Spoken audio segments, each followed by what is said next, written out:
All right, guys, we got a new section to the America Happens website called the Whistleblowers Forum, where you could go on there and anonymously or using your name post anything that you want and contact other whistleblowers to talk about what's really going on out there. All right, guys, welcome to the latest Blood Money episode. I am here in DC, working the streets, covering the USAID stuff, and all the change that's coming down the pipeline due to the Trump administration. It's certainly been an exciting few weeks or a month since Trump came back into power. And today I have an incredible guest named Greg Chu. How you doing, sir? Good to see you, Ben. So we met at CPAC, and you were telling me about an incredible concept. I want us to, go right into it. Tell me what you've been working on, and for the viewers out there, this is essentially a financial system. Am I describing that right? A financial system that is beneficial to all of we, the people. I would describe it as an economic system. Financial is a subset of economics. So, sounds great. Sounds great. Dive right into it. Tell me, what have you been working on? Okay, so in very simple terms, when you think about the world that we live in today, the economic world we live in today, the world where we make our lives, how we pay for goods, how we're paid for the services we provide to other people, whether that's in the form of a job or a service or however we do it, that system is completely fractured, and the fractured pieces are even further fragmented. And the people who get to make all the money are the ones who connect those fragments and those pieces together. And not only do they get to profiteer from that, they get to profiteer in an outsized way relative to the actual value they provide. So, for example, this is where we talk about having rent seekers, and they have the ability to monetize that connectivity in a way that actually is very reductive. It's a huge tax on our productivity. And it goes further because when their reach exceeds their grasp, which it did in the great financial crisis of 2008, the global financial crisis went around the world because they were all playing the same game. Greed overcame reason. And rather than these people lose their jobs, the companies go bankrupt, they were considered to be too big to fail. And by the way, it's not just about banking. This has happened with airlines. This has happened with transistors, all kinds of industries. We've said people are too big to fail, too important to fail. No matter how badly they behave, we will bail them out. And the way we bail them out is we print a ton of money. This is the other great tax upon human productivity. So you have this corporatist regime, which is not capitalism. Capitalism, remember, is I win, you win, we win. It's the tide that raises all boats in the harbor. Corporatism is the one that allows some people to have much, much bigger boats than everybody else at the cost of everybody else's wealth and well-being. So this is the corporatist agenda here that says we're too big to fail, we get to do what we like, we get to abuse our position that controls the fragments and the access to and between those fragments. And then on the other side of that, you have the state, the ever-growing monolithic state, like a cancer, that has to be cut out and cut down over and over again because it keeps regrowing. But it can't be funded from income tax and all the other taxes that we have. So what we do is, as you've seen in the States, how many trillions of dollars are you guys in debt? Sadly, 38 trillion was last time I checked. Right. So that's all being paid for by your children, my children, our grandchildren, our great-grandchildren. We're stripping out their ability to do this, and this is how it works. So they print this money, and people talk about inflation being consumer price index and consumer price index. Producer price index and consumer price index. It isn't. Inflation is literally what it says on the tin. It's money supply. You are inflating the amount of money that has been printed. When I started off as a trader, it was $480 billion in the M0, the narrow band of money calculation for the US Fed. I think today it's something like $8 or $9 trillion, or am I wrong? It could be a lot more than that. I haven't looked in a little while, but it's completely out of whack. No, I think it was actually around $19 trillion, thanks to all the COVID spending and everything else. Yeah. Sorry, I haven't looked up that number in a little while. But what happens is, when they talk about economics in mainstream media, they talk about the CPI and PPI. So you have monetary inflation here, PPI and CPI here, and you look at it and think, but hold on, the price of consumer goods hasn't really gone up that much. It's gone up 6%, 8%, 10%, 4% in each year. And on an accumulative basis, that is still massive. But the reality is the transmission fluid to slow monetary inflation, translation into CPI and PPI, is us. It's anybody who doesn't have any real assets. You see, real assets are all in a bubble of everything. Right now, every real asset is in a bubble. Why? Because there's so much money in the system, and that money is chasing the same limited pool of real assets, property, stocks. And so what ends up happening is all the people who aren't rich to begin with get poorer and poorer and poorer. And effectively, we are being enslaved. Now, that's a process that's been going on for decades. You could argue centuries and millennia in different ways. But ultimately, that's what I'm trying to change. That's what the team and I are all trying to change. I've spent 24 years of my life fighting this, what I call the enslavement of humanity, because that's exactly what it is. Enslavement is not about whips, chains, and the brutality that we think of when we think of the term slave. Enslavement is dependency. It's forcing someone to be on their knees and stay there.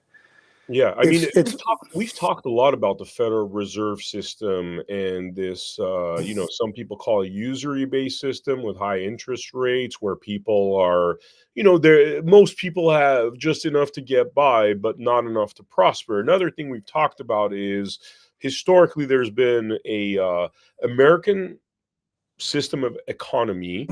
There was a gentleman by name of, I believe, LaRouche, who was a pioneer to this in the 70s and 80s, actually one of Reagan's favorite consultants. Believe it or not, he came up with the Star Wars concept that he pitched to Reagan. And whether that was a psychological operation or whether that was a real thing, definitely, Soviet Union came down during Reagan's time.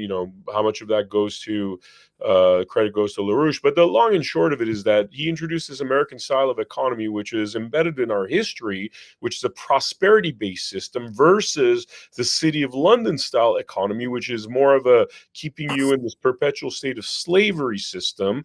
And what happened with this LaRouche guy was that via City of London, they made him out to be this really bad person, anti-Semite. Media blasted him and pretty much removed him from the equation because he seems to have been a threat to the bankers and the powers that be. So we know that information. But that's the story of the American that's the American independence. Yep. You and I talked about this at CPAC. I said to you that the American War of Independence wasn't really a war of independence. It was a civil war.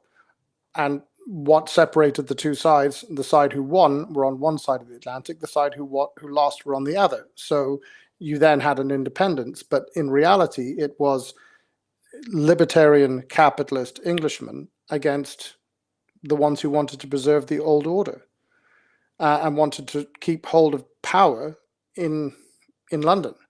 And your example there is exactly the same thing playing out all over again. Because you've got the libertarian capitalists saying, no, we should actually open the markets. We should deregulate as much as possible. We should educate people to make rational choices. All of the things that we should be doing in order to have a functioning society. This is what we need to do. And a libertarian capitalist doesn't want to limit somebody to their potential relative to where they were born, who they were born to. The English system does. A lot of people think that I have a posh English accent, but actually English posh people know that I don't. Grew up in the Middle East. My father's English, my mother's Irish. I'm not part of that clique, and I never will be, even though I've gone to the right schools and everything else. Ultimately, it is still like that, and in America, you still have an attitude that's really positive, that's really embracing the opportunities that come your way. I say that the biggest difference between an American and a Brit is yes and no. Americans invariably say yes to something, Brits prefer to say no. It's funny. I got to mention this. I spent a lot of time in Europe in the 2000s, traveling through England, Germany, France, and that's the thing I kept hearing is that in America, you guys embrace failure because you try until you succeed. Like your classic Abraham Lincoln story. Runs for office 3 times, loses the first 2 times, and becomes president. And that's what they admire about us. But where in Europe, from what I understand, is like if you try and you fail, it's not like you get to go at it again. It's like they just mock you, you're a failure or whatever, and that mentality, from what I was told, is, what holds them back. It's a big part of it because in America you have bankruptcy laws that basically say you get to re-roll after a year. In Europe, very much so, the Germanic countries, and England is part Germanic in its mentality. The idea that you would welsh on your debts is abhorrent. They don't see fault flowing both ways. So who's at fault, the borrower or the lender? The lender knew what they were lending money for and to whom they were lending the money. So they were aware of the risk they were taking, and no doubt the interest rate reflected their view of the risk. Ultimately, the deal that was done between borrower and lender reflected that balancing out of risk. But we like to pretend on this side of the Atlantic that the lender had no moral or logical bound of risk. It's rubbish. They did. But somehow or other, this goes to the heart of what's different about America. Why you had the American War of Independence, as you guys call it. It was about that differential of mentality. It was, and you can make it as simple as saying one side likes to say yes, the other side likes to say no. But within the American system, there is an understanding that borrower and lender came to a deal in the marketplace without a gun to either one's head, and both bear some responsibility for the end game. In Europe, we put all of the blame squarely on the individual, and that's a huge impediment to any kind of entrepreneurial activity as well. In Switzerland, for example, I had a guy tell me that I explained that doing what we're doing, we lost our family home. That to keep going through everything that we've been through, to keep getting up off the canvas, has damn near bankrupted my family and I. And the idea that I would be sailing that close to the wind was abhorrent to this Swiss guy who worked in the blockchain world, to such an extent that he said, "I can't trust you anymore." I said, "Well, why?" He said, if you are struggling to pay your bills, then you're not a good man. And that mentality, he expressed it in a very open, autistic way, because a lot of people in this industry are like that. But that is the mentality that actually really holds Europe back. I mean, Europe's got 322 million people, more people than the USA does. In theory, it has all the advantages. The USA had to build from scratch, basically, at the end of the 1700s. In theory, Europe should be the superpower, but it isn't. Why isn't it? And it's all of these things. It's a class system that holds people down. It's an adherence to subjugation. It's the idea that ultimately your birthright matters more than your capacity. Like almost like a caste system. It sounds a little bit like a caste system. It is. In England, your class is not determined by how much money you have. It's what title do you have. If you don't have a title, what rank was your father in industry? Was he the CEO or director of a major bank or major corporation or a general in the army? And then it would go down to, when you stop going through the family aspect, it would come down to you. Which school did you go to? Which university did you go to? You can go to Oxford University and study geography, and you'll be given more social credit than somebody who went to, I don't know, the University of Reading, which used to be a good university before it became woke, and did law. Why? That's the class system at work.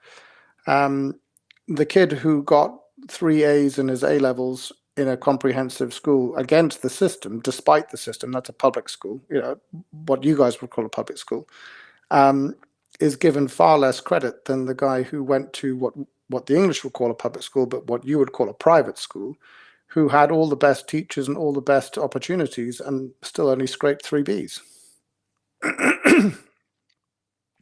Wow. Look, you know the whole story about Tommy Robinson. Or maybe you don't know the whole story. None of us know the whole story. But why can Douglas Murray say things but not Tommy Robinson? Yeah. Well, the answer is really simple, because Douglas Murray has the right background. He's allowed to say these things. He's an intellectual, one we frown upon. God forbid that any of us should turn out like that. I mean, it's awful. Mhm. But we certainly can't have these plebs saying things. I mean, no, we can't have plebs calling out the court system. They're not educated, not of the right class, not the right sort of chap. That's the mentality that has put Tommy Robinson in jail for a civil matter. Not just in jail, in a high security prison full of terrorists. He's almost like the J6 story for the UK. High security prison with terrorists for a civil insurrection. And by the way, he's also in solitary confinement. Not that Nigel Farage, the person that people in America think is the hero of British politics, he regularly turns on Tommy Robinson in order to make himself look more mainstream. I've heard, by the way, and I want to get into really the company that you're working with and stuff, and what you guys are doing. But before we do that, I mean, I've heard Nigel Farage, like Elon Musk, hasn't been too happy about him. Is this the reason why? Because he represents himself as sort of a, the freedom guy over there, a Trumpian type character. But tell us about the reality. Well, if he is to Trump as an ant is to Trump, the guy, he did have some principles around standing up against the EU SSR, as I prefer to call it. Other people call it the European Union. But he did stand up against them. He stood up against them in the European Parliament. He was elected into the European Parliament repeatedly, and he was a thorn in their side and a very good speaker. He shares that with Mr. Trump. That's it. I think beyond the argument that countries should have self-determination, he has nothing to offer, nothing to say. Most of his policies come out of a poll. If you want to look at who is actually really smart and really good in the UK, probably the only leader worthy of the epithet in the United Kingdom, it's Rupert Lowe, who is not the leader of the Reform Party. In fact, the Reform Party is not just led by Nigel Farage, it's owned by Nigel Farage. So, in context, has he done some good things? Yes. Would I vote for him? Never. I mean, look, you've got Boris Johnson, who's probably the greatest idiot to ever grace number 10, and that includes all the Labour people. Actually, no, Keir Starmer would certainly, two-tier Keir Stalin, as I prefer to call him, would definitely give him a run for his money. But then you have to wonder how Donald Trump welcomed such an imbecile into his office with such grace, particularly when he did such a good job of explaining the realities of the world to Zelensky today. Yeah, I was hoping that would be a little bit more spicy, because Keir is definitely, I mean, I've seen what he's done to the United Kingdom. I've seen what a pushover he is. Just an absolute scumbag, if you ask me. I mean, destroying his own country. Not a semblance of England left. I mean, seems like it's going to be pretty much another Muslim country the way it's going. It is. So the Islamic vote controls Labour. And Mhm. because Labour are the ones in power, the Islamic vote controls the agenda. Ultimately, what did Tommy Robinson expose? He exposed the systemic rape of hundreds of thousands of white girls in towns all over Britain. Mostly white girls, not all, mostly white girls, mostly British white girls, by men from Pakistan. He exposed the fact that a boy was hounded and his family threatened over a fight in a schoolyard in which the truth was grossly misrepresented in order to make the immigrant Muslim boy look like the innocent one and the white indigenous boy look like the aggressor. In actual fact, the accounts that Tommy Robinson secured as a journalist, asking people questions who probably didn't know he was recording, evidences a very different story. And for publishing that, he was put it was decided by the Attorney General, a political appointee in a political position, that he had so grievously breached the court order to suppress the free speech of that publication that he would go to a maximum security jail and be in solitary confinement in that maximum security jail, allegedly for his own safety. But why is he in there in need of being in solitary confinement in his own safety? Because he's been jailed with terrorists from Islamic terrorists. I mean, you couldn't make it up.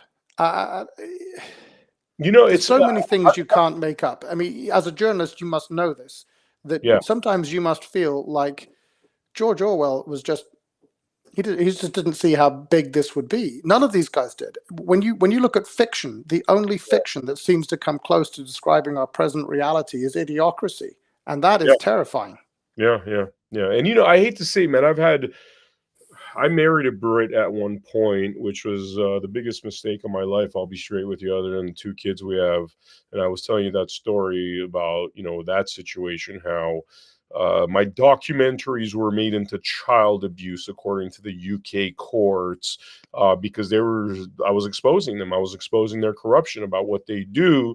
And they pretty much told me that they're going to arrest and extradite me if I speak another word of it, because they were very unhappy that about 5-6 years ago I was releasing documentaries that showed this level of corruption. But doing the research, I realized Tony Blair basically started this adoption industrial complex where healthy British parents were having false accusations thrown towards them, their children stolen by the CPS of England, given to a lot of the time gay couples, and this has started with Tony Blair. Now, years later, I mean, this has become its own industrial complex. Now we're not only stealing the children, and by the way, one of the things they don't talk about, white adoptive child versus any other religion. Most of the time they want whites, even if they're not white. You know what I mean? They don't talk about that because, they say that's racist, but that's a fact. They want to take healthy white children from healthy parents and sell them off, literally. Child trafficking, child sales, whatever you call that. And this was started with Tony Blair. And now 20 something years later, they're allowing the rape of British kids and covering it up, is what you're saying. Covering it up hugely. And the police, the local MPs, they're all complicit in this. Now, this is all, look, in a civilized society, as certainly when we talk about civilized society, we're talking about Western civilization, which is Anglospheric. The idea of freedom of speech, freedom of conscience, the kind of freedoms that we're taught growing up that are human rights, are basic human rights, and actually have driven all of the innovation that led to the Western world's acceleration technologically and commercially beyond everybody else for the last 5-6 centuries, the Enlightenment era on. Those things are at the core of our culture, of who we are. And they don't actually really exist in most places in all kinds of different ways. So you saw this with the Canadian truckers. They were protesting. Not only did they say you're not allowed to say things we don't like, they shut off their access to money. What are we so frightened of that we can't have a debate in the public space? That is what the whole idea of freedom of speech should be, that I could disagree with everything you just said and say, Vem, that's appalling. How dare you say that? Well, how dare you is a terrible expression, because it always means that you're trying to bring emotional judgment into something without an actual debate. But forgive me. I could turn around and say, well, actually, Vem, I've seen statistics that show that those numbers that you're quoting are wrong. So how did you get to your numbers? We could actually talk about the points in such a way that we would arrive at an enlightened state for both of us. We shouldn't be frightened of somebody saying things we don't like. I tell my children this all the time. Be sure to read things you don't agree with, because it's only through reading things you don't agree with that you can test the things that you really think. And more than that, you need to know what the enemy thinks. I still subscribe to, I used to have about 13 or 14 subscriptions when I was a kid, boarding school in England. And I had The Economist, The Times, The Telegraph, Financial Times, the Spectator magazine, and so on. And I got rid of all of them over time, apart from the Financial Times and the Wall Street Journal. And I'm getting rid of the Daily Telegraph because it's become the newspaper of the neocons. It's a bit like the Washington Post, I guess, now. Why do I keep subscribing to the Wall Street Journal and the Financial Times? Simple. I need to know what the enemy are saying and thinking. And they are. They're making it very obvious. I mean, their entire anti-Trump, anti-MAGA, MAHA agenda, the drive they have to shut down any kind of debate, it's all right in front of us. The other day, there's a big movement in the UK at the moment amongst farmers to push back against inheritance tax, which is really a tax that tells you are a subject, not a citizen. Okay, you've died, you now owe the state money, even though you paid tax all through your life. That tax in the UK they want to impose on farms is going to destroy farms. It's going to destroy family farms. It's going to enable big corporations to own farms, to own our production centers, but not families, not people who really care for the land, care for the animals, want to do a really good job because it's their passion. It's something that has been handed down over the generations. No, they want to give it to all the big corporations.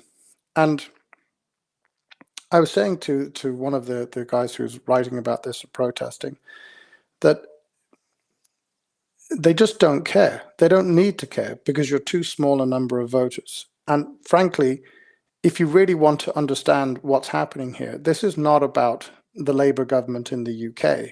This is about the intellectual center that drives their agenda. That's the World Bank, the World Economic Forum. I was in Davos earlier this year. I had the MAGA, dark MAGA hat on. Nothing better in the world for separating wheat from chaff, let me tell you. But all of that stuff, they're not hiding anything anymore. It used to be that you would have to read deep into things to understand what the agenda was. Now you don't. The agenda is being published right in front of our eyes in plain language. They are saying, last year, they came out saying, we should stop farming in the West in order to meet our net zero obligations. This is all absolute lunacy. This is, I mean, when I describe these people, I say they are anti-human. I said this to you earlier about Zelensky. Zelensky needs to get the message. The anti-human people are out. The ever-war people are out. This is now the pro-human party. The uni party of Republicans and Democrats, they're out. MAGA Maha is a uni party of the people, for the people, by the people. It's what America began as. And it's America finding this out again and coming back to this origin point for American culture as it diverged from British culture is this. It is exactly this. A government by the people, for the people. So we know that, like, it's, these kind of like monarchy, the centralization of finances. This is part of the issue, because when they centralize it, they decide what to do with our money. And this is part of the issue. We've seen what they've done with USAID when they control the funds. I could be a Christian. I'm an Armenian Orthodox Christian. I don't want my money being spent on making worms into transsexuals. I don't want my money being spent on trying to make, whatever, give $1 million to Pakistan for their LGBTQ community. When I'm walking down the streets in this country and there's potholes in the ground, homelessness, veterans, not being able to find shelter, I don't think we should be spending money on BS, right? And that's what it seems like is happening. Yeah, but fundamentally, this is what the whole tax system does. So I touched upon the two biggest taxes. Tax number one is corporatism. Tax number two is socialism. Okay, so corporatism is what says that certain players in the economy get to control all of the fragments and access to the fragments. And because of that, they have an outsized ability to make profit relative to what they actually do. And when they screw up and get greedy because their reach exceeds their grasp, which it does every 15 to 20 years, everybody else has to pay the cost through the socialization of that risk. And the socialization of that risk is done by money printing. On the other side, we have the socialist totalitarian state, to which Ronald Reagan said, the 9 scariest words in the English language are, I'm from the government and I'm here to help. The whole mechanism, everything you see in Europe, why has Europe gone dark? Why has Britain given up on being the home of liberty that it once was? because the answer to every problem has become the government should do that. The government can do this. And it just keeps creating this ever bigger monolithic state. And ultimately, the government is not the one that you elect. It's the one that runs the administration. And this is what you've seen. You're seeing this play out right now. Trump's first term, he got absolutely nailed to the wall by the real government of the United States, the unelected officials that run everything around it. What he's doing right now is culling that. Now, you might argue, and you could argue well, that there are going to be repercussions from this. There are going to be failures within the system. But what you'll end up with is a state that actually works for the people. And that's the way around it needs to be. So the third type of taxation is income tax, and all of the things that go around our personal taxation. So all of the money you make, you have no accountability within the system for that, because the people who work for these government departments think they have the right to this money. They think they have the right to distribute it as they see fit. Now, I'm not going to go full Ayn Rand on this and say that everything, including roads, should be built by the people who want to have a road go somewhere. But there is actually a pretty good argument for a lot of those things, to do things by community subscription. Why don't we? Because we have taken all the power we can from the individual and transferred it to this ever-growing monolithic cancerous superstate, the totalitarian socialist system. And corporatism and socialism are the best of friends, because each of them has the same object. It is to make a very small number of people have all the power and all the money at the cost of everybody else. I was trying to explain the difference between these things to my 10-year-old son a few years ago.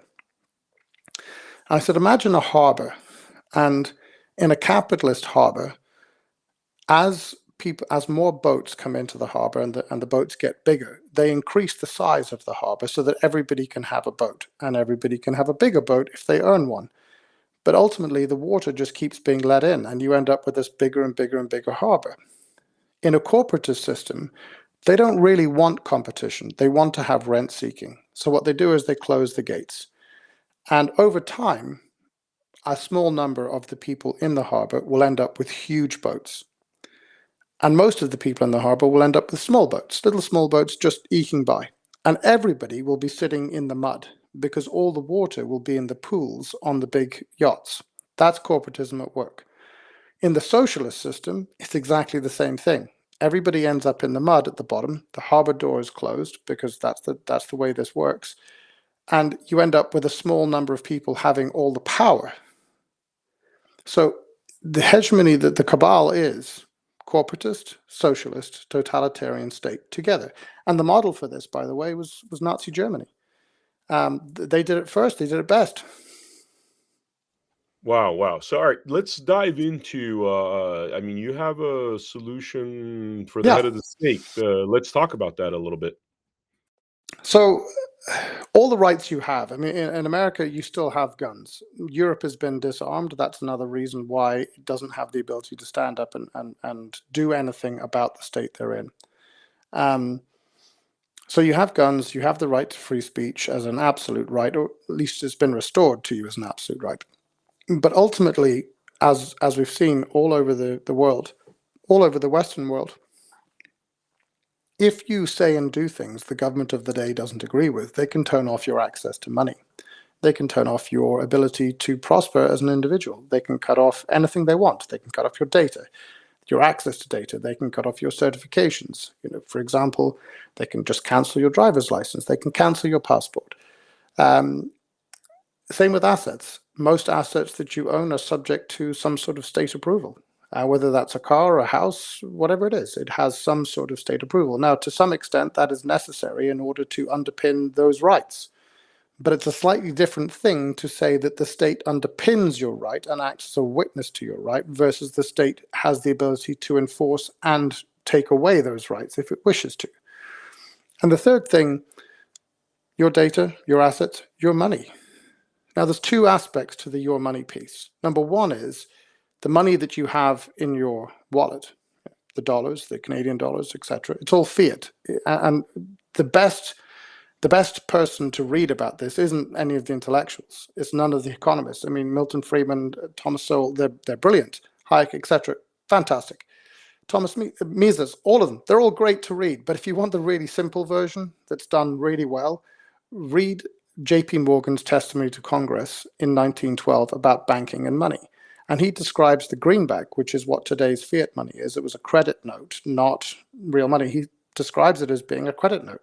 That is not real money.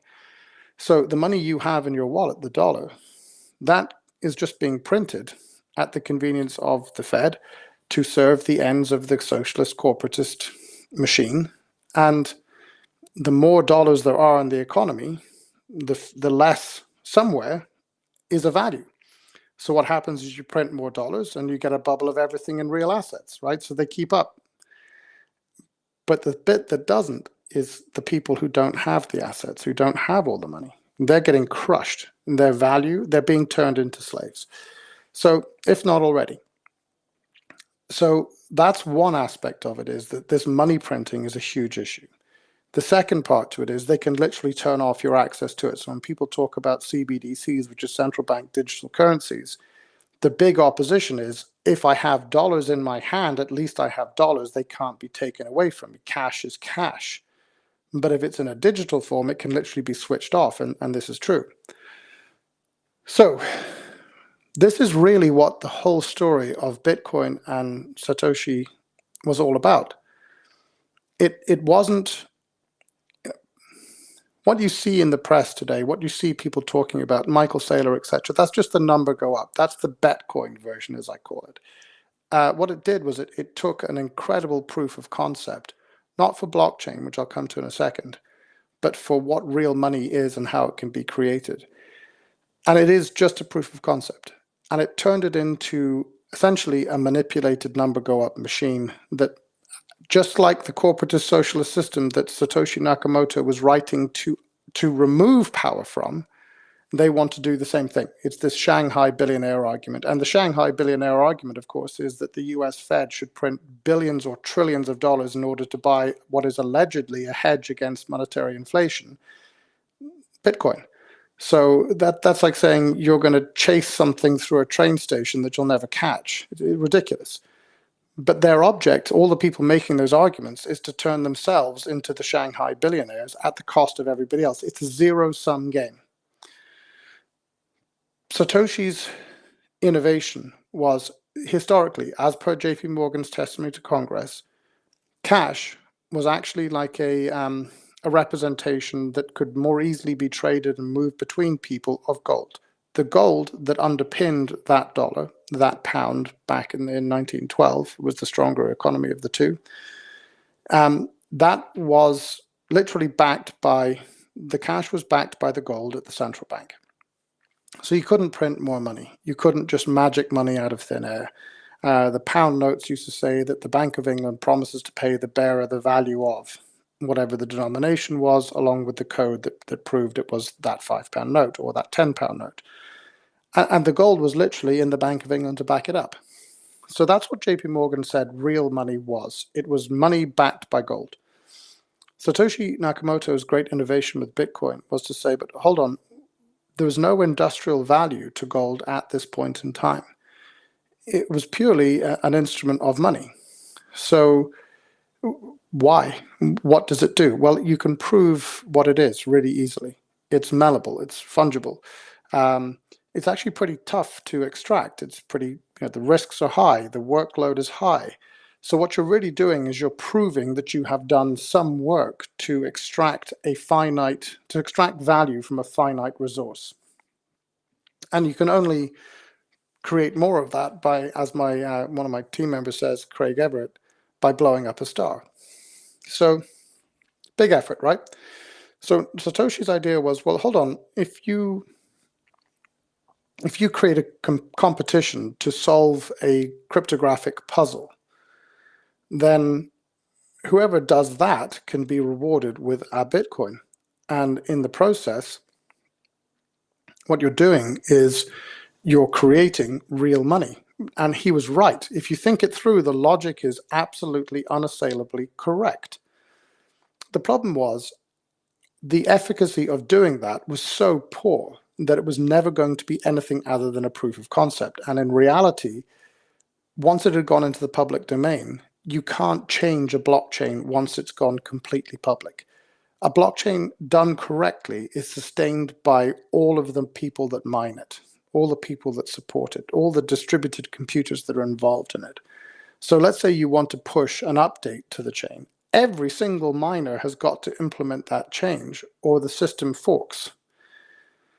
And then you have a break and you end up with this continual process that you don't actually have a cohesive system. So what he was trying to do was to create real money in a way that all of us could participate in, all of us could benefit from, act within, and the proof of concept it created challenged these things. So what have we done? We have made Bitcoin tens of thousands of times more efficient and added in native smart contracts and virtual machines. Those are the means by which you can say that a thing is true. And because a thing is true or because it is false, a subsequent action can occur. Think of it a bit like a vending machine. So a vending machine, it has a 0-1 binary state all the time. Has anybody put money into the receiver? No. So then its state is 0. If somebody puts $1 into the machine says, right, I now have 1. Now I'm going to turn on the keypad and I'm going to ask the person to make a selection. Have they made a selection? Yes or no? Once that becomes yes, it then drops the bottle of Coke down to the bottom and allows the lock to open so that you can get out your Coke. That's essentially what smart contracts are doing.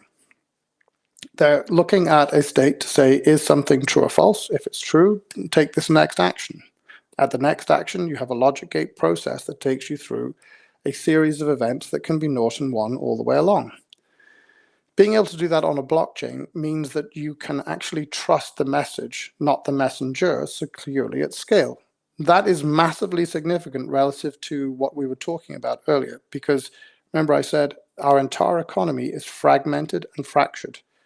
It's fragmented into national blocks. It's then fragmented into industries and different access pathways and all the rest, all of which reduces our productivity because it excludes most of us from being a fully enabled actor within that context. And means that all of our work has to go through one of those gateways and pay a tax to whoever it is that controls that particular gateway. With this, you can actually change that. For the first time, your work can be yours. The profit of your work can be yours. Your money, your assets, your data, they should all be yours. And it's made possible in creating an open resource layer that nobody owns, nobody controls, but anybody can use. You allow all of the infrastructure, all of the disconnected pieces that we currently have to suddenly connect. And you create this open space in the middle that nobody owns or controls, so anybody can do whatever they want within. Your money is yours, because this is not fiat money that's created by the central bank printing money and then representing it on a ledger in a bank who we trust because they're regulated, etc. I'm not saying we shouldn't trust banks either. Don't get me wrong. I'm not one of those anti-bank people. I think they have a huge role to play in the future too. Not in the way they do now, but in a different context. So you end up with a system in which you're able to trade with everybody else freely, openly, transparently. Your money is yours, your data is yours, your assets are yours. Ideally, all of these things come together in what I call the internet of economics. We have an internet of data, which is where we exist at the moment. So we're using it right now. We need to move away from that for the good of humanity toward one in which we have an open architecture for us to operate as independent economic actors. And once we have that capacity, the state has to ask us for permission, not vice versa. We are who we are. Our identity is ours, regardless of who wants to take it away from us or not. Our money is ours. Our assets are ours. This is the true emancipation that democracy is a sleeve for.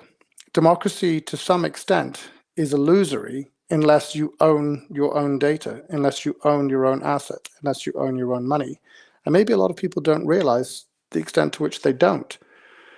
But I think the penny has been dropping for the last 10, 15 years.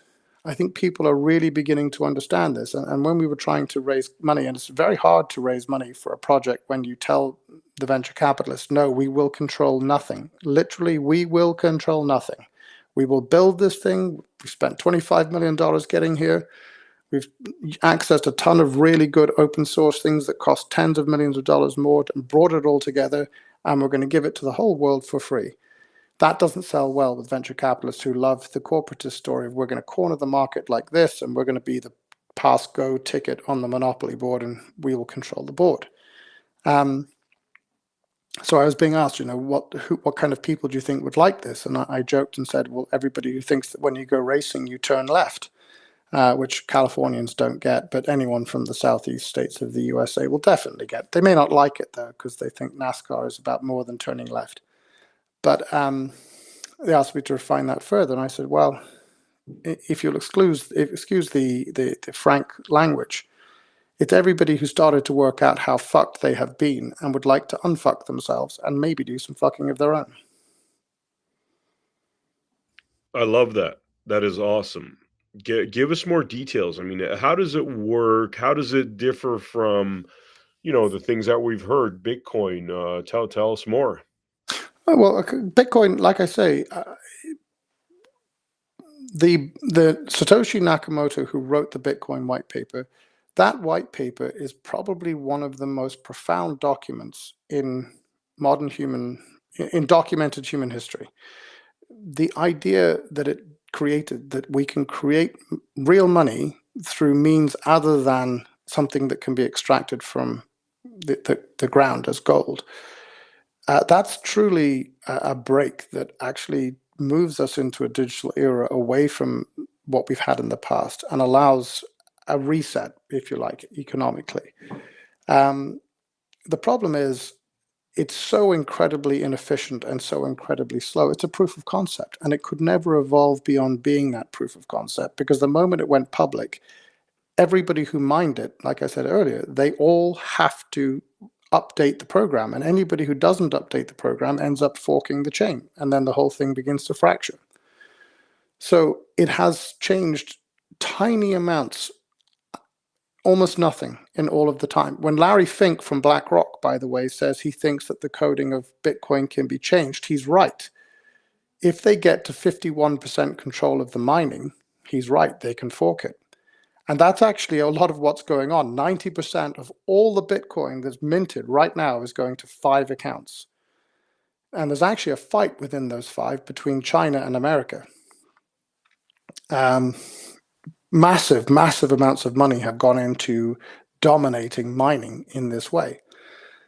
But if I wanted to buy something from you using Bitcoin, and remember, the Bitcoin white paper, everything is in the heading. It's marvelous. It's a peer-to-peer electronic cash system. Peer-to-peer means me to you. So if I wanted to buy something with from you using Bitcoin, let's say you're a coffee shop vendor and I want to buy a pack of cigarettes, a Snicker bar, and a coffee.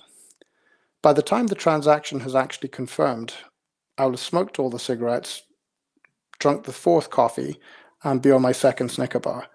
It takes 10 minutes for the transaction to even get into the hopper to be confirmed. It takes hours to actually settle the transaction. This is not something that can be used in any commercial context. In addition to that, the cost of the coffee, the pack of cigarettes, well, maybe not in DC, but in most places, the coffee, the cigarettes, and the Snicker bar, the cost of those would be exceeded by the cost of making the transaction happen. That isn't money. That's real money, but it doesn't really work. Now, a lot of people made an awful lot of money from Bitcoin's price going up. And if you look at it, it moved from cents to dollars, pretty big jump. But it went from there up into the thousands, up over 100,000. Nothing, not even the tulips of fame from Holland. Nothing has done this before. Nothing has gone from fractions of a penny to hundreds of thousands or to $100,000 ever. That jump has never occurred. What's driving it? Manipulation. So if you own a ton of Bitcoin, which a really small number of people do, it is massively profitable for you to drive up that number, know when the market has topped, and begin to create bad news stories that drive the price back down again. And then it gets to a certain point and you start to accumulate it. And then you start telling really good stories about where it's gone. And then you get a new high. And then you break that down until you get down to just below this one. And then the previous high. And then the people who bought in above here begin to panic, and it really pushes the price. It's all manipulation, all of it. And it has made some people extraordinarily rich. Now, those very same people, as part of this game, are the ones who've put $95 billion into so-called layer twos. Layer twos are basically people saying, okay, so Bitcoin is a square wheel. Let's pretend it's not. Let's pretend that we can shave some of the angles off by re-centralizing. So instead of having a peer-to-peer electronic cash system, we have a peer-to-crypto bro-to-peer electronic cash system. We've reinstituted trust. The whole point of blockchain is it removes the need for us to trust a third party. We can transact with one another, and we can trust the message, not the messenger, securely at scale. That's blockchain technology in a nutshell. By putting the crypto bro into the middle, the layer 2 as they like to call themselves, we've destroyed that. And so it goes on. You've got all these other distributed ledger technologies coming out, and all of them, we did a video about this on Rumble. It's called the Garden of Eden problem. Look it up. It's Internet of Economics on Rumble, Garden of Eden problem. And we talk about it at length. Every single one of the so-called blockchains out there, they're not. They're controlled. They have masters. Solana, Hedera are very blunt about it. You know, they have a foundation and they have members who are the actual nodes. That's still centralized. You can make all kinds of arguments to justify it, but that's what it is. And that doesn't mean that it's not legitimate. It means that it's infrastructure, which we already have. And so blockchain has emerged, not blockchain, distributed ledger technologies have emerged in much the same way as the existing economy has. It's turned into lots and lots of fragmented infrastructure. And then you have these people who literally call themselves layer 0, who want to become the cave-dwelling trolls that sit underneath the bridges, connecting everybody up and taxing everybody. These guys, by the way, they raised, I think, $125 million at a $1.2 billion valuation in 2021. And so far as I could make out, there was no tech. There was just some really slick marketing documentation. There's a friend of mine, Chris, I'm terrible with names. He's actually a CFA. CFA is kind of like being a doctor in any other field, a PhD. A CFA is a chartered financial analyst. They're the top people in the finance world in terms of their knowledge and ability. I'm just gonna give you his name. Give me a second to look it up, because he wrote about this, and he's actually made a film about this that's coming out in the near future, and it is brilliant if you want to understand what's really happening. Chris Galazio, Galizio, or IZ if you're an American. And all of this has been going on. So these people, all of their money has been pushed into creating the illusion that the square wheel is not actually square, that it is perhaps a polygon. And I say that as a tongue-in-cheek industry joke, because one of the layer 2s is actually called Polygon. They're not round. So rather than say, oh, hold on a second, this doesn't really work, let's build something that actually does work. Let's look at the proof of concept, the idea, and let's turn the idea into a reality. Nobody wants to fund that, because that would suddenly put a pin in this bubble of bullshit, frankly. Is Bitcoin worth nothing? No, it has a value. I don't know what it is. We will do a video about it in my team one of these days when we're not under so much pressure in every other direction. And we do a lot of these kind of discussions. Again, in Rumble, Internet of Economics channel, we did a discussion about Bitcoin and all of the dirty hacks, which is what we're talking about now, to pretend that it works, all of which have been funded by crypto whales to continue and perpetuate the illusion, the myth.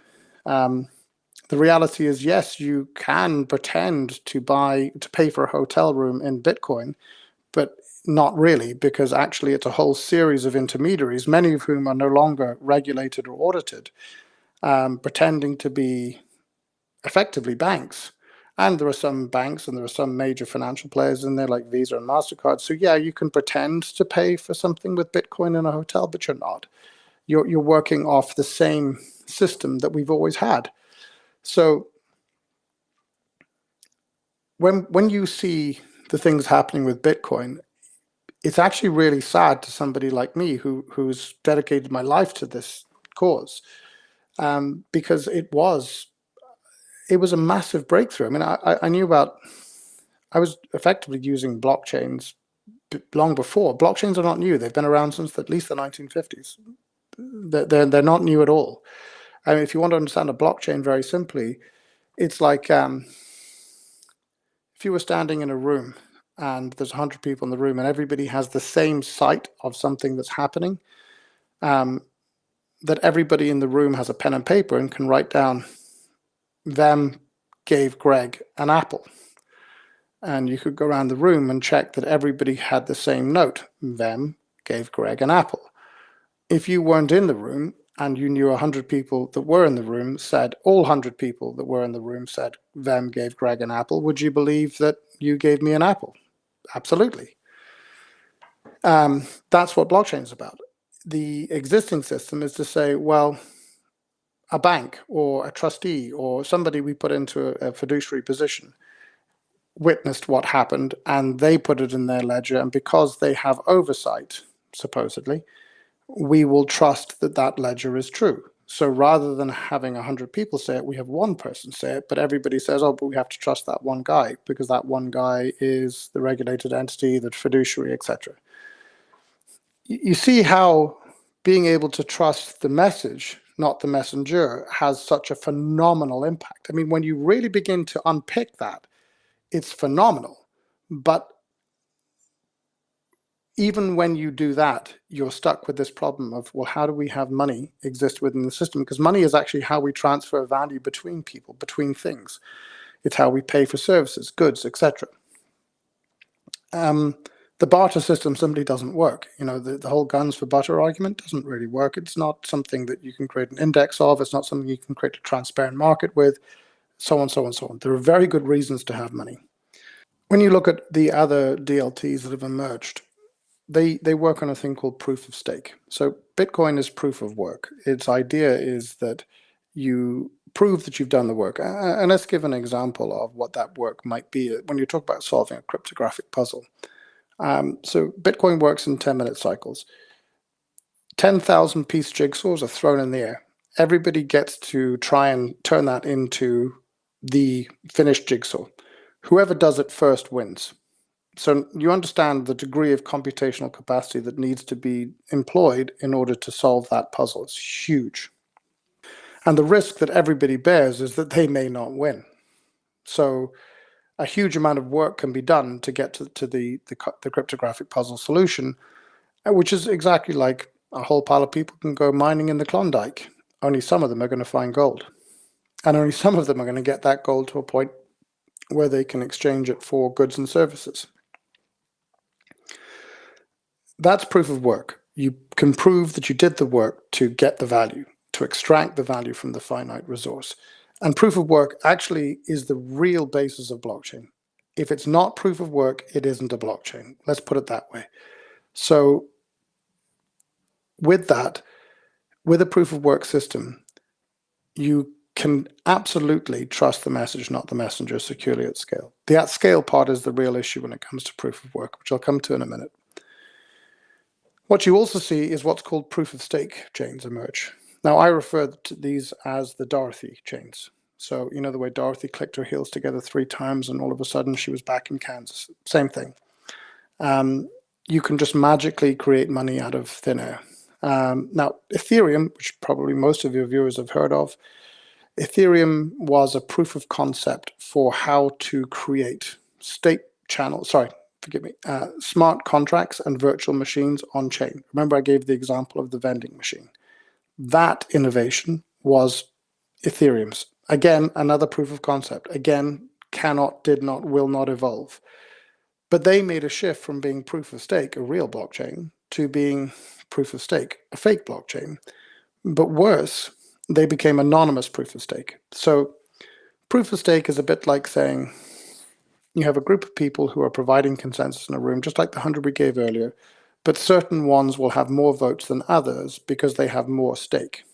And in a room where you can see what everybody has and you know who's voting for what and how and why, that's actually okay. It's not the worst thing at all. In fact, it can be a very good idea that within a group of people who know one another, that's everybody knows what the cards in play are, you can act with a fair degree of trust in that context. Anonymous proof of stake is and I love doing this with people. I say, would you ever work for a company where you don't know who the managers are, you don't know who the directors are, you don't know who the owners are? In fact, you literally get your orders handed to you by a little anonymous piece of paper each day. Would you work for such a company? And nobody I've ever met said yes. That's anonymous proof of stake, because you don't know who is deciding what, why, in what form. None of these things will you know. And this is where, again, you see massive collusion. You see this happening in all these proof of stake systems. And sometimes it's very obvious and overt, like with Solana or Dfinity. Sometimes it's hidden, as with Ethereum. But it's the same thing in the end of the day. That doesn't really remove the need to trust the messenger. You still have to trust the messenger somewhat, because they're all infrastructure. There are control functions in there everywhere you look. Every single one of them has got some kind of a control function.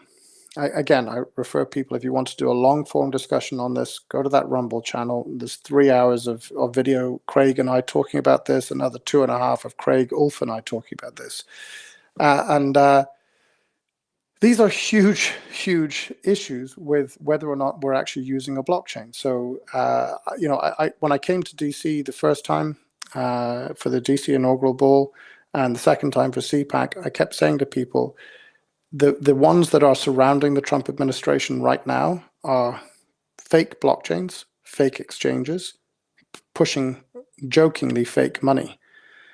And this is not going to go well. Because right now, with the Trump administration, you have the opportunity to go down the road of an economic reset, to really embrace blockchain properly.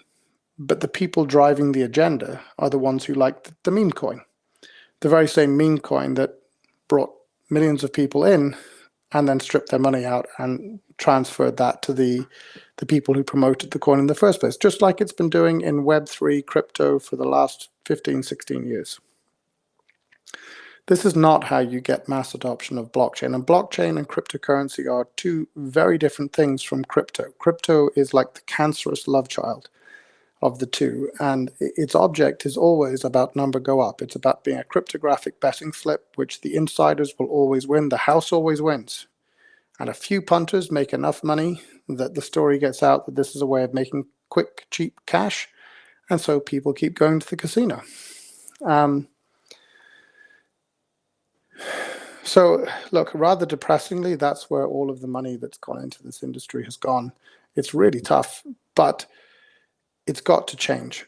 And what we built, like I say, is Bitcoin made tens of thousands of times more efficient, with native smart contract language, grown-up native smart contract language, not the child version that is Solidity that you see in Ethereum. Great proof of concept, but Solidity is a terrible programmatic language full of opportunities for hacks. We actually adopted Sophia and Fate from the Eternity blockchain. The guy who founded that, very smart guy. He was known as the godfather of Ethereum. He was Vitalik's advisor. And he told them Solidity is rubbish. So in 2018, he raised $200 million in order to build a proper virtual machines. And he made them open source. So we adopted them. And they're brilliant. I mean, they genuinely are brilliant. They have self-testing mechanisms to prove that they work. That's what we implemented into this. So tens of thousands of times more efficient than Bitcoin as both a blockchain and as real money. native smart contracts and virtual machines. Now, what we say is that it's an actual blockchain. Remember, our definition is that it has to be a proof of work system to be an actual blockchain that actually works, because we can do 300 transactions per second. Now, that might sound small to you when you listen to some of the numbers that are talked about in the market, which are almost all done in a purely academic context and not in reality. But our number is a real world number, and it's faster than Visa's real world number. So that gives you some idea of what we're talking about here. It takes 3 seconds to confirm a transaction. Count out. Sorry, go ahead. Think about how long it takes. If I wanted to buy a cup of coffee off you, I have to pull the $5 note out of my pocket, out of my wallet, hand it to you. You then put it into the till. That's what, 5, 6, 7 seconds? If I do a transaction using a Visa card against a terminal, 7 to 10 seconds. In our system, a $5 transaction is done and dusted in 3 seconds. That's real speed. That's real money that's really working. If you wanted to do $1 billion transaction, you might have to wait all of 4 minutes to be absolutely mathematically certain that that amount of money had moved from point A to point B. Because it's essentially a probability curve. Everything is probabilistic. Don't let anyone tell you differently. Everything in the world is probabilistic. Everything you think is an absolute fact is also probabilistic. You, where you are as a human being, is probabilistic because actually you're made up of atoms. This is what I mean. The probability that this transaction is true after 3 seconds is, let's say, it's 95%. The probability that it's true after 30 seconds is 99%. It takes 4 minutes to get to 99.99999% certainty. That's what we're talking about. That is phenomenally high speed. Nothing on planet Earth transacts that fast. Tell me about the practicalities of it. I mean, I apologize if I'm interrupting you. If there's, if you want to finish the thought or whatever. But the like, if I'm like, hey, this sounds great, I want to be involved. Like, tell me a little bit more. Okay, so we did a lot of things that people don't like in the blockchain or the crypto world. We did all the engineering first and the marketing last. Most of them do it the other way around, and they never do. They never actually get to the engineering. So the whole thing is actually built. It's running. And okay, so people talk about a wallet in a blockchain context, and you probably heard that expression. It's a complete misnomer. It's not even like someone saying Hoover instead of vacuum cleaner. It's much worse than that. Really, a wallet is like a complete operating system for your engagement with a blockchain. It contains a vast number of different functions, much, much more complex than simply having money or assets or tokens in there and moving them around. But for the sake of convenience, we'll use the expression wallet. Let's call it the programmatic interface for the more technical people, but wallet is the general term. All of the wallets out there, every single one of them, and I'd love to tell you different because it would have cost us a lot less time and a lot less money if somebody else had actually built something properly, but they haven't. How have they not? What they've done is they program a very slim part of the wallet function. Most of it is being pulled from libraries. Libraries are where you have pre-done pieces of code that fulfill certain functions, and you import those libraries into your code base. So your code base might be this. You import the library and it's this. You add a bit more, and then you import another library. A bit more, another library. Eventually you end up with something that's a complete program, but probably only somewhere between 1 and 20% of it is done by you. The rest of it has been brought in from open source libraries or licensed from libraries.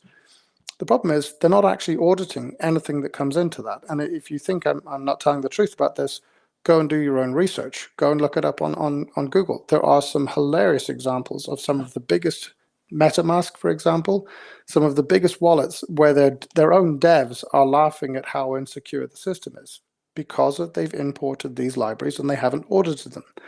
So we say that basically we have the only wallet that hasn't been pre-hacked because we built it from scratch.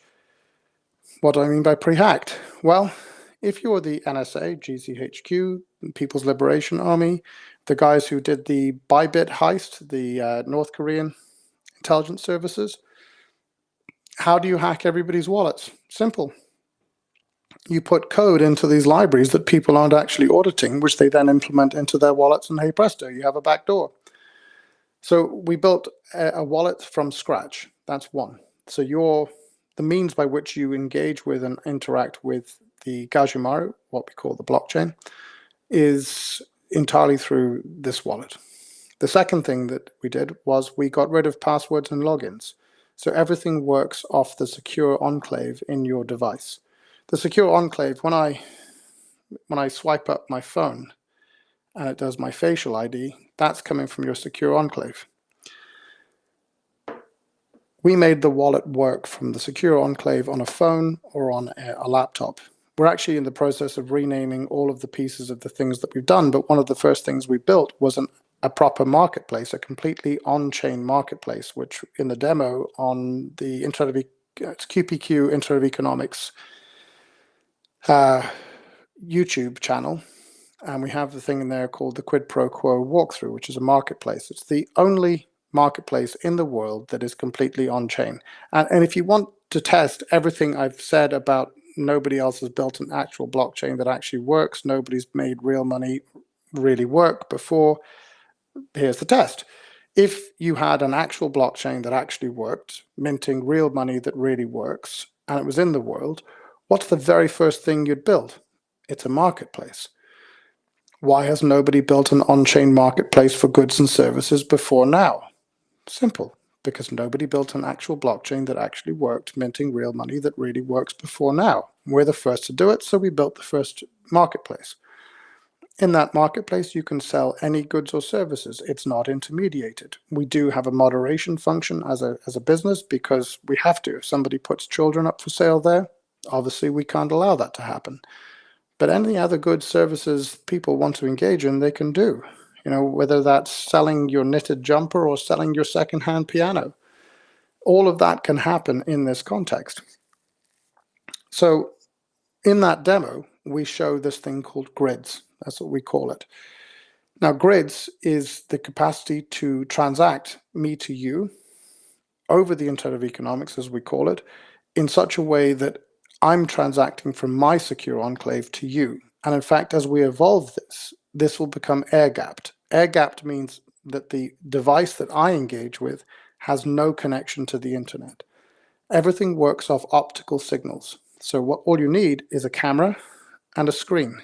If you have a screen and a camera, which even your laptop has, you have the ability to exchange optical signals that allow us to confirm that I am me and you are you, and be able to access our wallets, our money, our data, our assets, and be able to operate upon them and engage with them and engage with third parties.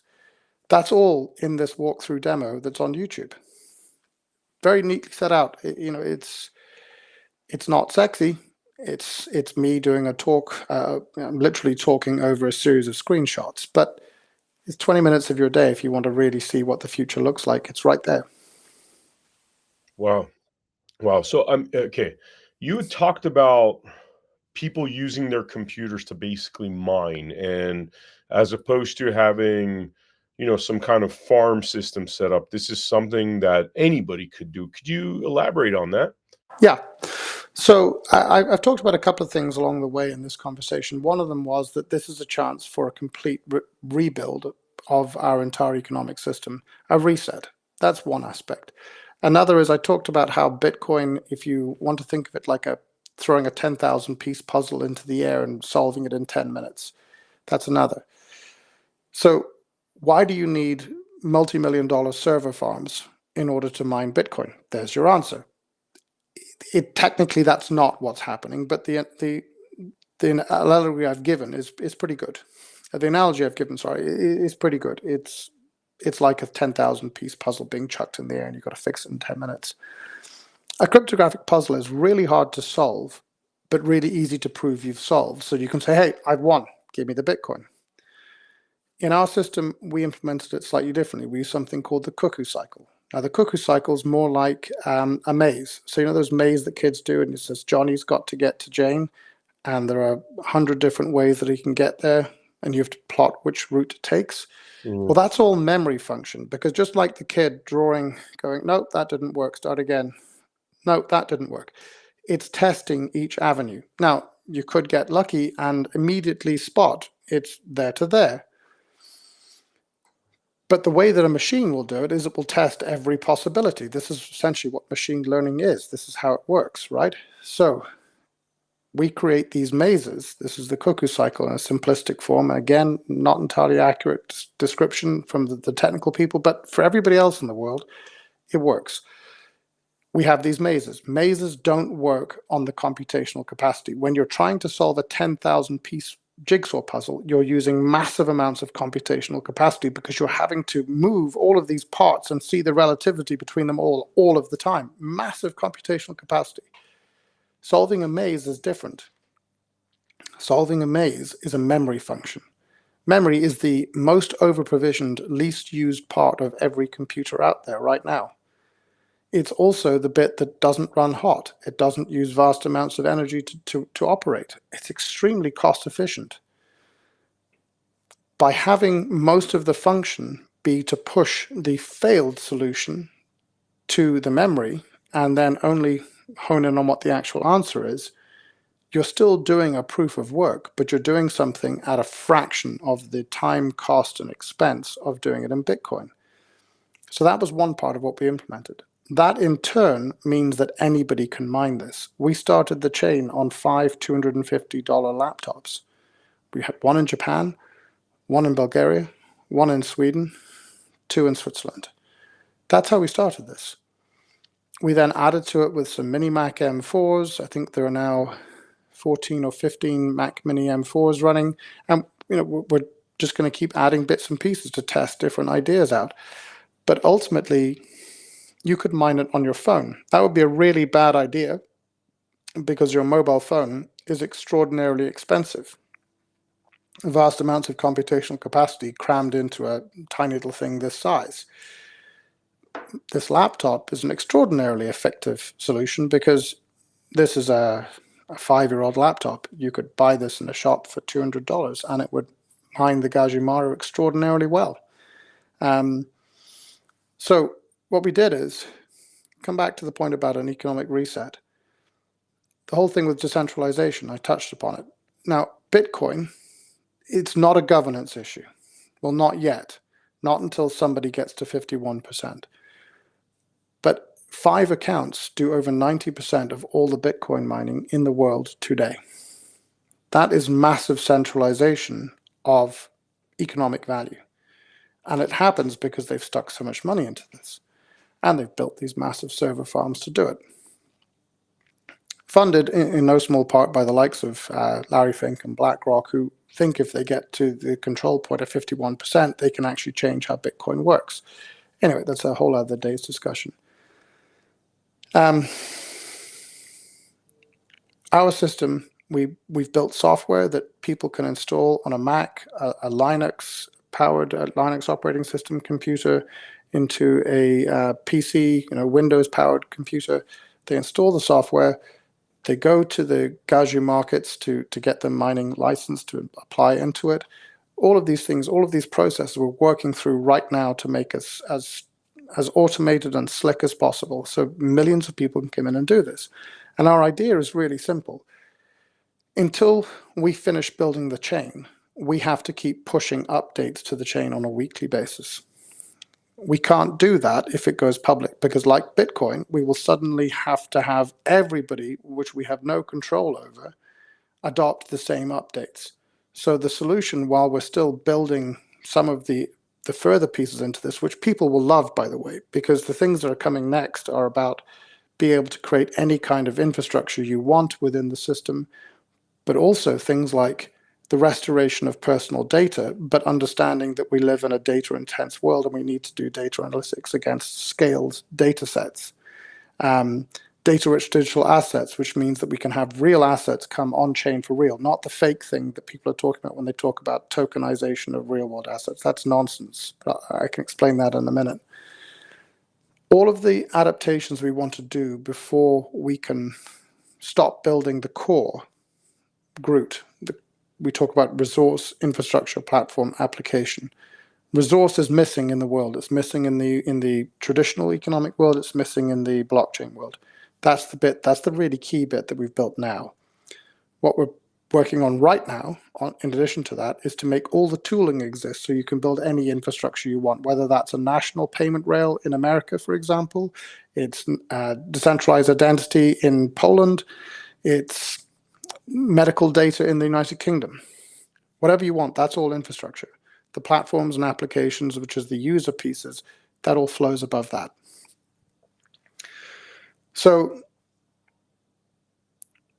when you look at the innovations and pieces we want to push into this, they're core to really making the whole thing work. That point about your money, your assets, your data. It's going to take us another 16 to 18 months to implement all of that. When we get to the end of that, it all goes public. We're hands off. We have no control, no governance, no nothing. Zip. Nada. When that happens, the big commercial miners, the guys who are currently mining Bitcoin, can step in and they can mop this whole thing up, and they can do what they like. Because just like with Bitcoin, over 90% of the mining will be done by these same 5 accounts. But between now and then, as I put it, we can call Marco to the world and have the world shout back Polo. Our Marco is, do you want to continue to be enslaved, or do you want to break free? Do you want to become an emancipated, sovereign individual? The sovereign individual requires your economic emancipation, because without money, without your data, without your assets, without your money, all the free speech and all the guns in the world aren't for much. You can maybe fight for as long as your ammunition lasts, and then you're crushed. Your ability to survive, to live, the Canadian truckers proved this. They not only shut down the truckers in Canada, they shut down all the people who sent them money. They shut down the means by which they could receive money. They closed down any payment service provider who continued to operate. They were closed down. Our Marco is to say to the world, here is your economic emancipation. Take it. Because we built the software. Everybody can download it and install it on any machine. And eventually we'll get this to work on gaming machines as well. Because the people who've been most screwed by the money printer aren't you and I. It's our kids, it's our grandkids. And they're the ones who are playing Xboxes and PlayStations, right? So we want to get this to them too. But once they install the software, we will then operate pools in the background, which allows us to make sure that all the updates we want to push to the chain are being pushed to the pools from us, because we're running the pools. And to this extent, for a little while, you could say that we have more control than we ought in a governance-less system. But the choice we have is do nothing and continue to build this out and then go public and let the big guys come in and take over the whole thing, or do this. And we think this is the better answer. So the aim is to get 10 million people mining. If we can get this message out and we can get the whole world to understand the opportunity that we're trying to literally give you, maybe we can get 1 billion people. The key is all of the computers. I mean, you and I were talking about this in CPAC, and I said, look around the room. How many computers are in this room? How many laptops? How many iPads, tablets, phones? There's a huge amount of computational capacity in the room we were standing in, most of which is doing absolutely nothing. What, maybe 2-3% of the room were using their phone at the time that we were talking? Everybody else is sitting in their pocket. And that's true of a vast amount of computers around the world. When you go to work for the day, does your computer do anything? No. And actually, we're not the first to think of this. SETI was a program done in the 1990s where you could install a piece of software on your computer, and when you weren't using your computer, you just left it on.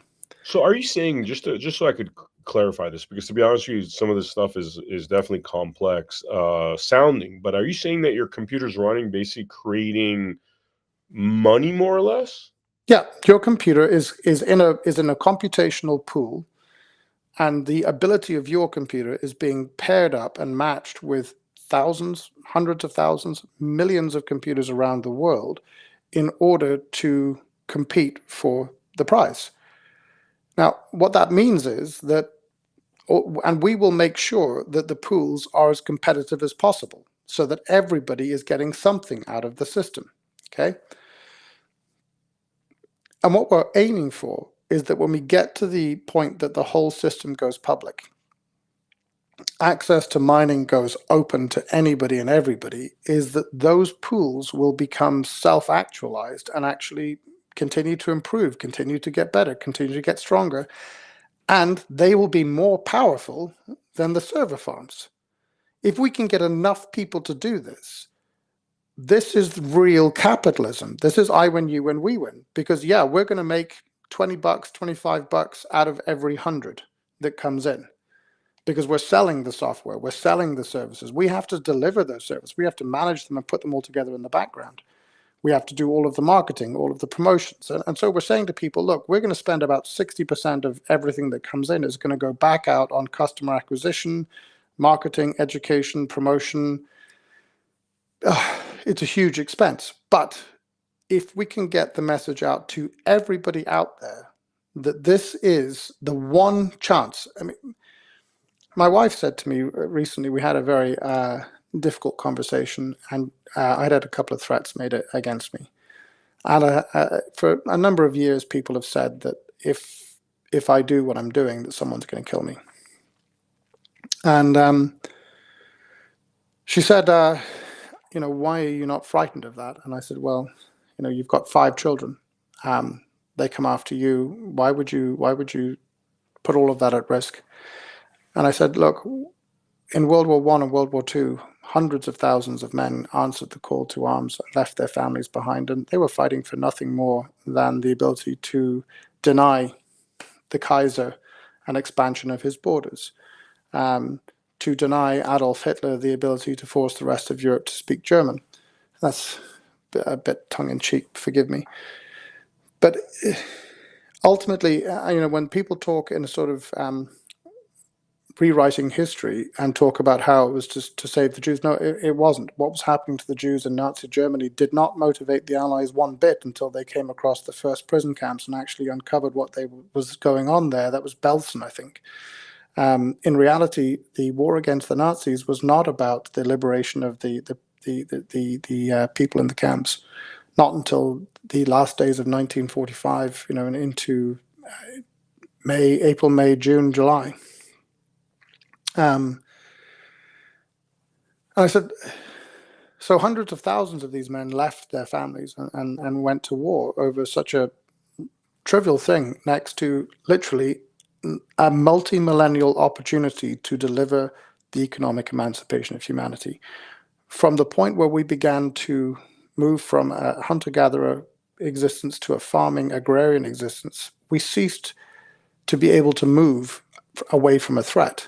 We now needed people to protect us from a threat, and people found that if they were able to exert force, they could take things, they could exert control. This is how we ended up with the feudal system. This is how we ended up with kings. They were the ones who took control. Everything from that period on has actually turned us into subjects. We are not citizens. We are not sovereign individuals, and we are not going to be that until we can restore ourselves to that state of grace of being economically sovereign. Economic sovereignty means electoral sovereignty. It means all of the other things that we think and we take for granted as being citizens, as being sovereigns, they're all illusory until we have that economic control back. And that's what we're delivering. And I said, if I'm going to die for something, that has to be the most noble cause in the last 5,000 years, bar the story of Christ. And sorry, I should have thought about that. There are obviously religious stories you can tell that are of greater significance, but from a story about our economic subjugation and our economic liberation, what Satoshi wrote in his white paper in 2008 opened the door to a whole other potential economic universe for all of us. What the team and I at QPQ, which is the company behind the build, what we've been doing is trying to put all of these tools into the world and give them to everybody for free. I mean, all of our patents, all the work we've done The patents haven't been done so we can exclude other people from this. They've been done so that we can protect the system from bad actors. All of that is just going to be licensed into the chain for free. We're not going to have a foundation. Foundations are simply gateways for control. We deliberately avoided everything that would allow us to control any aspect of the chain's operation once it goes public. Like So nothing centralized, basically. It's all decentralized, for the lack of a better term. Yeah, and our object, as I say, if we can get 10 million people mining by the time we go public in Q3 next year, that's a win. It's a big win. And obviously people can still come on board and mine, and we'll make the software available to everybody to do that. We'll still sell the software, we just won't sell the services. The services will be, we're hoping, a lot of other people will compete to do, because if you're a capitalist, you believe in competition, right? You don't believe in cornering markets. That's a corporatist game. Everything we've done has been about eating our own message. We're not telling you to eat our dog food. We're eating it to show you, come with us. Every single thing we've done is that. We have adhered to that message to the most painful degree imaginable, because it would have been so easy for me to have written a bullshit white paper 10 years ago, gotten a ton of money in, and not be facing any of the financial or personal struggles that I have. And the same with my team. The team who've been with me over the last almost 2 years, the previous CTO stole everything because they didn't like the idea of something that the whole world would own. They wanted something that they and one of the investors at the time would own and control instead. So they stole everything and tried to destroy the company. Thankfully, a new team came in who shared the vision, shared the belief, and they haven't had it easy either. They're living on a fraction of what they normally would, because we've had some wonderful people support us through this, but none of the Silicon Valley guys would ever touch this. So we could have sold out 100 different ways before now. We're not. We haven't. We've taken the hardest possible road to get here. Why haven't you ever heard my name, the company's name, the CTO's name? Ulf Figer, one of the smartest human beings on the face of the earth. I have an IQ of 160 and I'm the dumbest guy in the room in every morning stand-up. Craig Everett, phenomenal guy, ex-US Special Forces, incredibly smart guy who knows distributed systems better than almost anybody on the planet, bar Ulf. Dimitar Ivanov. We joke on our website, we have alternative bios if you go into the Easter egg piece of the website. And his is escapee from Soviet Russia, etc., etc. He's not Russian, he's Bulgarian, but the Bulgarians, when he was growing up, he's of our age, a bit younger actually, were under the jackboot of the USSR. So he knows very well what socialism is and isn't. Peter Santosh, who came on board to do all the marketing work, these are people who've bled to get to where we are. Phenomenal people. And you've never heard of us because we haven't taken a single shortcut. We have spent every penny we have on getting the engineering right. That's the opposite of everyone else in the industry. Everyone else in the industry put out a white paper, did a pretty deck, and again, I talked to that guy, Chris Galazio.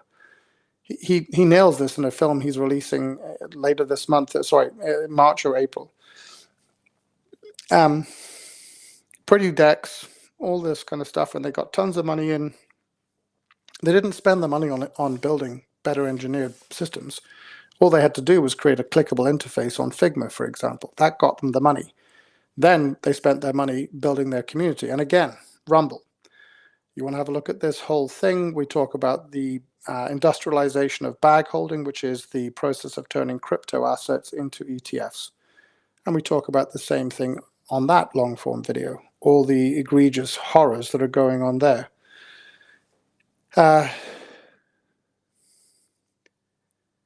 Ultimately,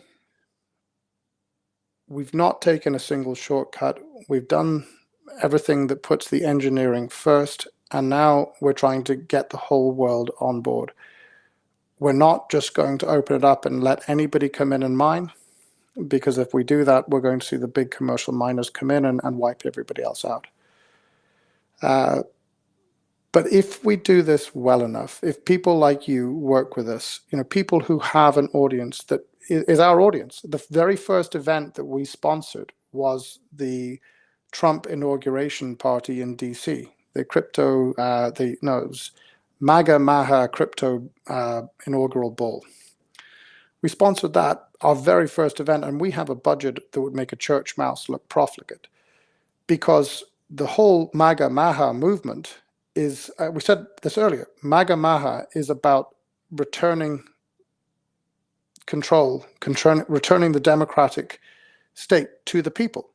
It's government by the people for the people.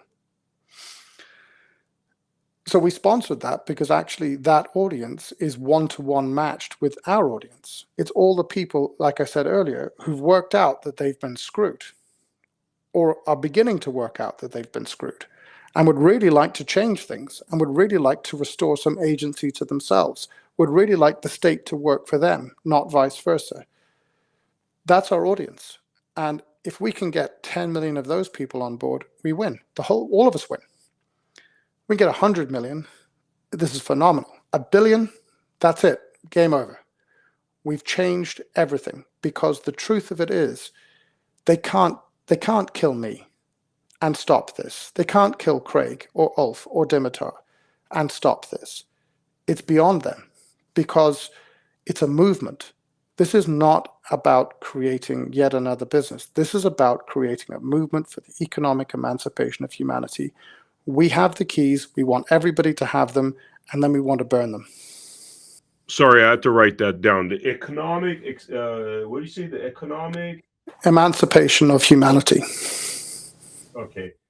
So, like, let's talk opportunity. What is well, first, actually, a question: legalities, because this came up when I was mentioning this to some friends who've obviously known about all these crypto scams. We've all heard.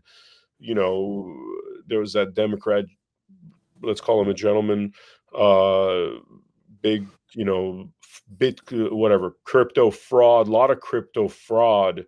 Let's talk about the legalities. What could you tell to the viewers out there that are concerned that this sort of thing is legit? What do you know about the laws?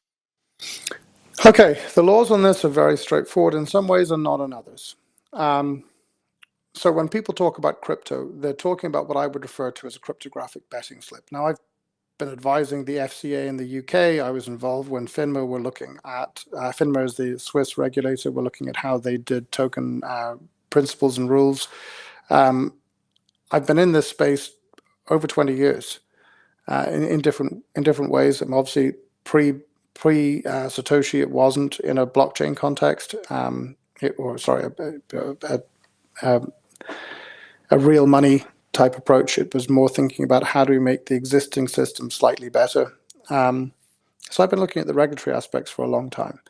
If you want to know how you regulate crypto, it's very simple. What laws do you have around casinos and gambling? Because that's what it is. It's not investment. All these meme coins, same thing. It's just a cryptographic betting slip. The people who run the casino make all the money. You can call that what I call it.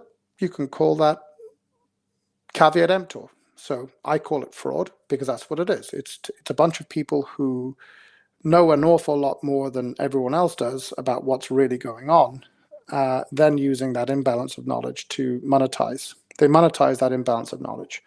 And what they're actually doing is they're using very expensively refined and researched marketing. That's where they spend their real money, to create FOMO, fear of missing out. And they're getting people in, and there's a wave of cash comes in. There's no responsibility on their part. They just get to walk away, go down to the Lambo dealership and buy the Murcielago of their dreams. And if you look at it, most of that is pretty obvious. It just takes a second to come back and ask. So let's say, for example, if you were offering me an opportunity to invest in your company, I would be giving you cash in return for which there's an exchange of risk between you and I. I've given you some cash, which reduces your risk. I'm now at risk. losing that cash. So I want to support and help you build and grow your business, etc. And if your business does really well, because of the work that you've done, that I've done as an investor and an interested party in it, then actually the price of the company should go up. The amount of dividends, which is the profit after you've paid taxes and everything else, should start to flow to all of the shareholders. So not only are you sharing risk, you're sharing opportunity and profit. With the crypto, the meme coins, there's no fair exchange here. All you're doing is you're buying a cryptographic betting slip and praying that the number goes up. If the number goes up, you want to make sure you get out fast enough so that before the thing goes back to zero, you've profiteered. And this is the story of the casino aspect of it. It really is a zero-sum game. I got very annoyed when a guy on a channel I used to be in described Trump's meme coin as a new breakthrough for capital raising, and was talking about how he was going to do a project to do with some absolute drivel and nonsense, and he was going to get it funded by a meme coin.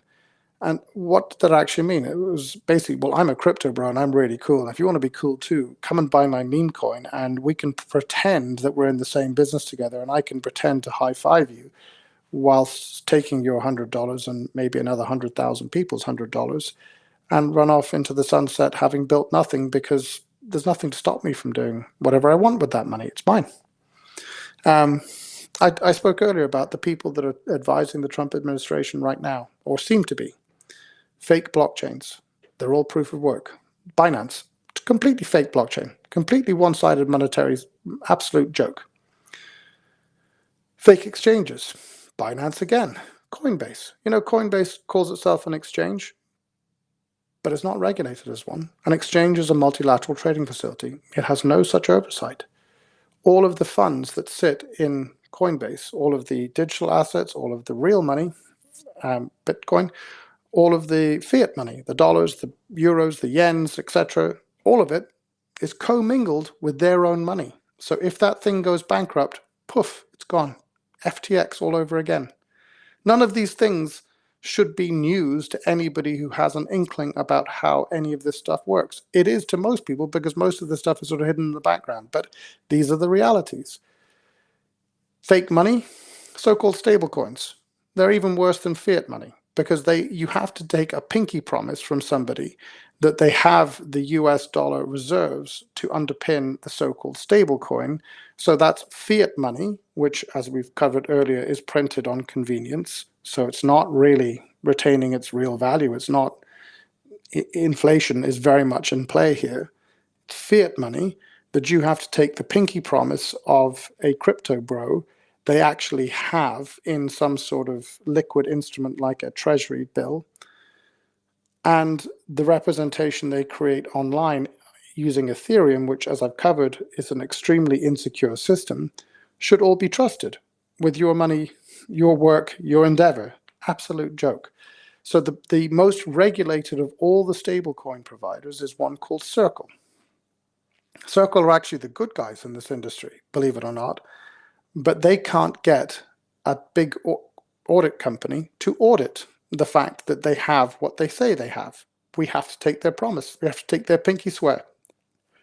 No oversight, no regulation, no auditing. Those should be 3 colossal alarm bells ringing in everybody's ear, but they're not. Why? Because we're told through all the wonderful marketing, no, but we're good guys. We mean to be the best people you'll ever see. Blah, blah, blah, blah, blah, blah, blah, blah, blah. I'm on record time and time again. Anytime I'm ever allowed on stage, and by the way, I'm no platformed a lot because the crypto industry hate my guts for saying these things. The last time people had the bravery to put me on stage and talk about decentralization was in Liechtenstein. Go to the CCA Liechtenstein and you'll see me talking on stage. And on stage, I say very plainly, decentralization is a choice. People make all sorts of excuses for why we can't decentralize. We're working very hard to make sure that we're massively decentralized as quickly as possible. 1. 2, doesn't matter whether you think I'm the rebirth of Jesus Christ and that Craig is the rebirth of the Buddha. It doesn't matter. You cannot let anybody have the keys to that kingdom, ever. That is the whole problem. So, The crypto industry, Circle, as I say, they have an attestation as to what reserves they have. And that's the best there is in the whole industry. Tether, who are far bigger than Circle, they can't even get an audit company to do an attestation. These are the realities of what that industry is about. Okay. So when someone says they hear what we're talking about and they think illegal, you're right. This industry, the crypto industry, has done everything in its power to profiteer on the back of the promise of what blockchain could deliver and be. And it has abused that egregiously in order to hoover money out of your pocket and put it in theirs. Now, when it comes to Bitcoin, there is no issue with this. All of the regulations, MiCA in Europe, the regulations in Switzerland, the regulations in the US, they're all very clear on this. Where something is mined and there is no control function, it's not an issue. We're not selling you gajus, which is the currency of the Gaju Maru. When I say, Bitcoin made tens of thousands of times more efficient, that's what we call it, gajus. You're mining gajus. There's nothing, we're not selling you something. We're asking you to partake in this. What we're selling is software and services to allow you to take an ordinary computer like the one you and I are using to communicate and turn that into a mining machine. What's the risk? The risk is that you spend some money to buy the software and services, and your machine is working to provide solutions to the system. It's pretty small. Do we personally profit from it? Yeah, we do. Our company gets 20 to 25% of all the revenue that comes in will be our profit margin. I think that's pretty reasonable for the amount of risk we've taken. So question. I just want to ask. So now you're saying that the computers that are mining, this kind of farm of computers, of we the people's computers that are doing the mining, so that's creating value, and you guys are taking a 20 to 25% commission of the value. No. We're not taking commission. We're selling the software. How much the is software the software that you install? Software has cost us probably 6-7 months of development work. There's a whole pile of services that we need to put in place in the background that allow us to make sure that we're balancing all the pools. So we're trying to create as many pools as we can and make those pools as strong and competitive as possible. We have to manage all of that to balance them and make sure that everybody is getting a pretty fair crack of the whip, right? That's what we're going to do. Once we get within range of going public, we're then going to turn around and try and get people to operate their own pools without us. We want to step out of the system as much as possible and let the whole thing just go open. What is the cost of that software, though, the initial software to get people going? The software is anywhere between 100 francs. We're a Swiss company, so we're doing everything in francs. There's 100 is the very basic package. What is 100 francs in US dollars, just so people understand? It's about 100 depending on exchange rate. I haven't looked at it in a while. It's anywhere between, let's say, 105 and 115, depending upon where the fluctuation, the exchange rate goes. So they spend, whatever, 115, 120. Yeah. To get going, and now they're basically mining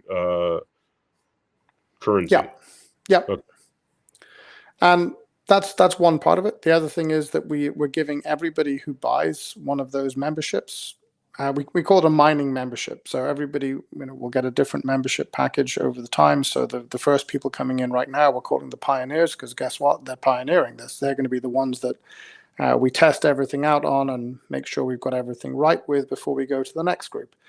And so we'll keep iterating month by month, create new pools, create new delivery methods, etc. And that will then allow us, hopefully, to get to the millions. My hope is, okay, I'll explain this another way around. In order to mine all of the gajus in the Gaju Maru, it will take 87.5 years. You've heard of Fibonacci? I have, but refresh my memory. Okay, so Fibonacci is he was a mathematician, and he detected that everything in nature corresponds to a series of numbers, every single thing. 1 1, 2, 3, 5, 8, 13, 21, 34, 55. What are they? They're the previous two numbers added together. So 1 plus 1, 2. 1 plus 2, 3. 2 plus 3, 5. 3 plus 5, 8. Everything in nature corresponds to this. The ratio, the golden ratio, is a Fibonacci ratio. And so if you look at a snail, the size of the snail's casing is a Fibonacci ratio. That's exactly what we've done with the bonding curve, the curve across the mining curve. Okay, so as it starts over here, the amount of work required to solve the puzzle is pretty small, and the rewards are pretty high. But the further you get around the curve, the more it goes like this. So right at the end, at the 87.5 year. Question. So you're saying that the pioneers have most of profit because they're on the lower end of the curve. The earlier you mine, the more of this you'll get. But in order to make this work in such a way that the maximum number of people can get involved, what we've done is we've constrained the amount that somebody can get. So we've removed the economic incentive to cheat. So let's just say, for example's sake, if you bought the top package, and we'll only sell very few of those. Most of them are going to be the $100, 100 franc packages. I think about 56% are that, and another 20% are the 250 and so on. It becomes, I think it's 0.2% of the memberships will sell in any month will be the 10,000 franc packages. So let's say you buy a 100 franc license, $100 license. And it says you can mine 10 gajus per day. But you put that license, that membership onto a server farm. Okay, so now you're sticking that onto a Bitcoin server farm. You're going to mine everything. And we're just going to go, okay, no, you're capped. You're limited at this amount. So the economic incentive to put that membership on a server farm has been removed because your cost to run the server farm is going to be colossal and your reward is going to be tiny relative to your cost. So the aim is to do it this way. Now, what happens if we fall below our targets? We only get 5 million people in. Well, then we're going to have a problem because the distribution won't be good enough. So we'll take the excess that's mined during that period and we'll make it available to market makers and try and make sure that we stabilize that price as much as possible so it stays within a range. Because if you walk into a shop and the price of the currency you're working in, gajus, is going up and down relative to other currencies madly, like you've seen happen in the past with Bitcoin, you can't actually transact. So that's going to be solution A if we don't do as well as we hope.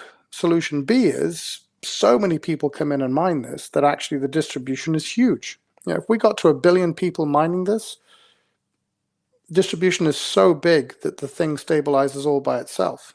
You don't need to nursemaid it. It will look after itself. Anybody can build anything they want. We've built a marketplace. We've built the means to make payment in a shop. You know, anybody who has a mobile phone can transact with somebody else. We've built all the reporting systems into this as platforms that we will run. But everyone else can come and do the same thing. Like a guy asked me the other day, so how can I turn gajus into dollars? And I said, well, who says you need to? Because everything that you want to do should be possible within the context of the Gajumaro as well. But let's say you do. Why are you asking me when we're going to build an on-off ramp from fiat to gajus? Why don't you build it? It's open. Nobody runs this. Nobody controls this. This is the whole point. Anybody can do whatever they want. If Citigroup were to turn around tomorrow and say, well, we're going to build the best on-off ramps to the Gaju system, and we're going to build a completely digital bank, great. Everything we're doing is about trying to make sure that this is decentralized as possible and it stays that way. We're getting to the cusp of 2 hours, and I think we're about to get into part 2. So for the viewers out there, this is part 1 of the interview with Greg, and we're going to actually now go into part 2. Stay tuned. America Happens Network.